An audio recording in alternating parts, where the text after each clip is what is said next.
Okay, so I'm going to talk about our paper, Uncrewed Vehicles in 6G Networks. This is a joint work with my colleague, Professor Petropoulou, and two of our former students, Vincent and Spoulios. So as we all know, unmanned vehicles are... Yasamin, just a quick point. Can you put that into slideshow mode so that we can see it in the bigger format? Oh, is it better? Thank you so much. Yeah, sure.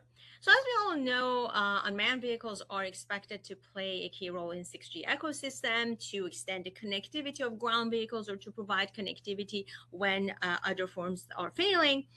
When we look at this idea of unmanned vehicles in communication systems, actually, the idea goes more than a decade ago. Here's actually our paper, one of our papers from 2010, when we introduced the term communication over robotics to refer to this idea of co-designing the control robotics elements and the communication elements so that we can take advantage of robot mobility to ensure new forms of connectivity. So many amazing papers came along in the past decade, but this is still a considerably challenging space. We're pretty far from this vision of really seeing these guys in deployments. So when we look at UVs in 6G networks, there are several potential applications that comes to mind, several different problem formulations, mathematical tools. It's a really diverse landscape. So the goal of this paper was to unify the problem space, provide a structured framework, structured mathematical, detailed mathematical framework under which we can unify the use cases, different problem formulation, and mathematical tools. So let me give you some sense of how we go about this. For instance, when we look at the use cases, we categorize it to two big categories, UVs as providers and UVs as consumers. So UVs as providers, here are some sample examples. For instance, they can provide here a network provisioning on demand. You can imagine a group of them could be deployed if all of a sudden there is a surge in network traffic. Or they can be deployed to provide relaying, distributed relay and distributed beamforming to extend connectivity when the direct connectivity fails.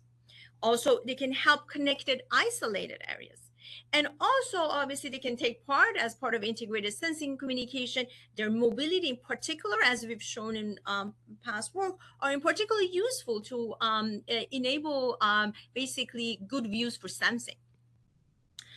Now, on the other hand, UVs as consumers, that's a different set of problems. UVs as consumers basically are examples such as the last mile delivery.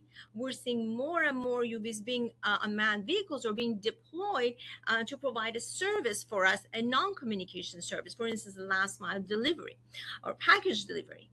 Now, these UVs are dealing with a different set of problems. For instance, they have to constantly optimize their trajectory to achieve their mission, but also to maintain connectivity.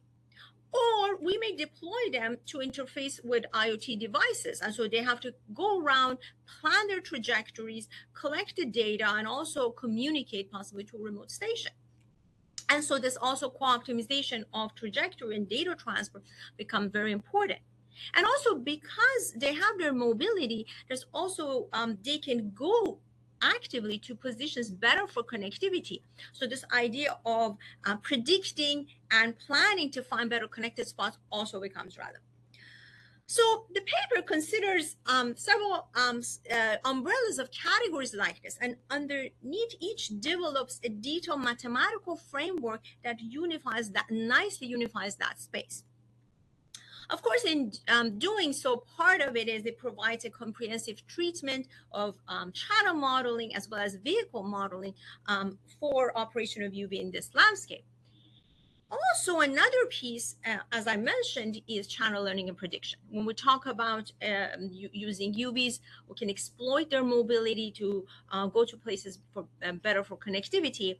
And so that brings up the question of how can we predict the channel at unvisited locations? There are a lot of exciting things one can do, a lot of work my lab has done itself in the past several years. So the paper also provided comprehensive treatment of that area as well. When we look at the problem formulation, so at a very high level, of course, we're optimizing an overall objective that is a combination of our communication, motion, and mission objectives and with the underlying constraints. So for each of the umbrellas of categories, then the paper delves into details of these kind of formulation and mathematically develops it. And in the process, really addresses a lot of underlying challenges of these problems, as well as bringing the tool sets that are necessary to solve these problems. And basically also set forth when it makes sense to use what tools. Here are some sample challenges, for instance, the non-convexity that shows up a lot in these problems. Their combinatorial nature to these problems, and so brings in integer programming. And a lot of times these UVs may have to deal with visiting different sites, so the visit order matters. Some of the interesting solutions, you can solve these problems using graph-based approaches, optimal control approaches, you can do sequential decision-making or learning-based approaches. And so my own group has done a lot of these in the past, but in this paper, our goal was unify the space and basically provide details and explanation of when it makes sense to use what solution for what categories of mathematical problem and formulation.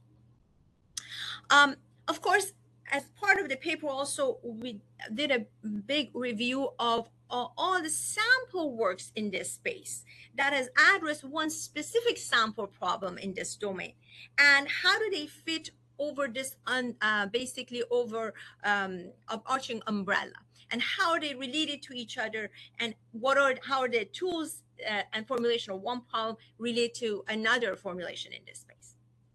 So overall, this is a really good paper for, especially if you're new PhD student trying to understand this space, or anybody that trying to understand this space, and basically wanted to understand the mathematical foundation underneath this space in a unifying framework that has basically provided structure to look at all use cases, problem formulation, and the math tools. And of course, the paper also presents a lot of open problems and that are yet there to be solved. Okay. Thank you.